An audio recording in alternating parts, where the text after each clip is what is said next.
উচ্চ মাধ্যমিকের প্রথম দিনে উত্তেজনা ছড়িয়ে পড়ল কোচবিহারের জেনকিন্স স্কুল চত্বরে।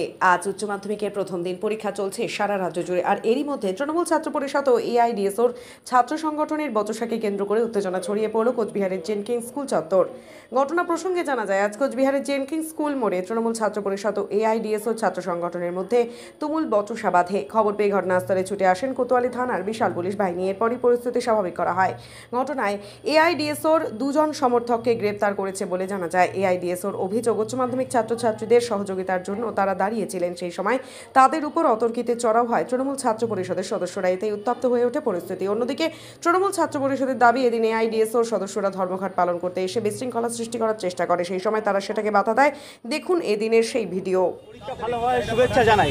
এবং আজকে সেই ব্যাপারেই আমরা জেনকিন্স স্কুলের সামনে এসেছি। এবং আমরা যেটা দেখি যে অনেক ছাত্র যাদের গার্জিয়ান আসে না, আমাদের এই জেলার প্রত্যন্ত গ্রামের অনেক যারা গার্জিয়ান আসতে পারে না, তাদের ব্যাগপত্র অনেক সময় আমাদের রাখতে হয়, যেটা মাধ্যমিক পরীক্ষাতেও আমরা দেখেছি। বিভিন্ন স্কুলের গেটে আমরা দাঁড়িয়েছিলাম। এবছরে একই রকমভাবে উচ্চ মাধ্যমিক পরীক্ষার সময় আমরা দাঁড়িয়েছি, ভাইদের সাহায্য করেছি।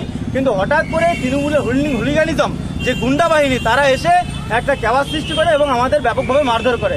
আমাকেও ব্যাপকভাবে মারধর করে। এই যে আমার প্যান্ট ছিঁড়ে দিয়েছে, আমাকে টেনে হেসে আমাকে ব্যাপকভাবে মারধর করে। স্যার আসছিলেন গাড়ি নিয়ে, স্যার আমাদেরকে বাঁচিয়েছেন। স্যারকে আমরা বলি, স্যার আমাদের রেস্কিউ করেন। এবং আজকে আপনাদের সকলকে আমরা গত দুদিন ধরে জানিয়েছিলাম, আজ কিন্তু কলেজ বিশ্ববিদ্যালয়ে ছাত্র ধর্মঘটের ডাক দিয়েছে সেই যাদবপুর কাণ্ডের প্রতিবাদ জানিয়ে এআইডিএসওর পক্ষ থেকে।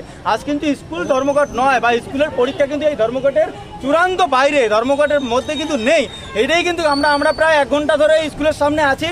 সকল ছাত্রদেরকে আমরা সাহায্যই করেছি। গার্জিয়ান এবং স্কুলের যারা স্যার, হেডমাস্টার মশাইয়ের সঙ্গে আমি কথা বলেছি। একজন ছাত্র রেজিস্ট্রেশন আনেনি, আমাদের একজন ছাত্রকে পাঠিয়ে তার বাড়ির থেকে রেজিস্ট্রেশন পর্যন্ত এনে তাকে ভিতরে ঢোকবার ব্যবস্থা করে দিয়েছি। বন্ধুগণ, এটা একটা তৃণমূলের কিছু পাচ্ছে না, আমাদের উপর একটা হুলিগানিজম, একটা গায়ের জোর দেখিয়ে এটা করলো আর কি, এটা করছে। এইটা আমরা এটার প্রতিবাদ জানাচ্ছি, ধিক্কার জানাচ্ছি। এবং এই যে ধর্মঘটকে, যে কলেজ বিশ্ববিদ্যালয়ের ধর্মঘট, এবং সেটাকে তারা স্কুলের দিকে ঠেলে যে হুলিগানিজমটা করলো, যে আজকে সামনে ভেন্যুর সামনে, সেন্টারের সামনে যে কাণ্ডটা করলো তৃণমূল ছাত্র পরিষদ, এটা এই দেশের ছাত্র সমাজ, এই রাজ্যের ছাত্র সমাজ, যুব সমাজ, সাধারণ মানুষজন এটা মেনে নেবে না। এটাকে আমরা চূড়ান্ত ধিক্কার জ্ঞাপন করি। আপনার নাম?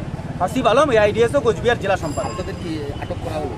না, আমাদের আটক করেনি। আমাদের স্যারকে বলেছি, স্যার গাড়ি নিয়ে আসছিল আমাদের উদ্ধার করে। আমাদেরকে তো ব্যাপক বেড়েছে, স্যারই দেখেছে। স্যারকে আমরা বলেছি, স্যার আমাদের রক্ষা করুন। এটাই আমাদের বলছে আপনাদের অ্যারেস্ট করা হলো। আমরা জানি না এটা কেমন আটক করবে, আমাদের মারলো আর আমাদের আটক করবে, এটা কি ধরনের কথা? আমরা তো আজকে কলেজ বিশ্ববিদ্যালয়ের ধর্মঘট, ছাত্রদের সামনে কি করে? আর এখানে ধর্মঘটের কোনো ব্যাপারই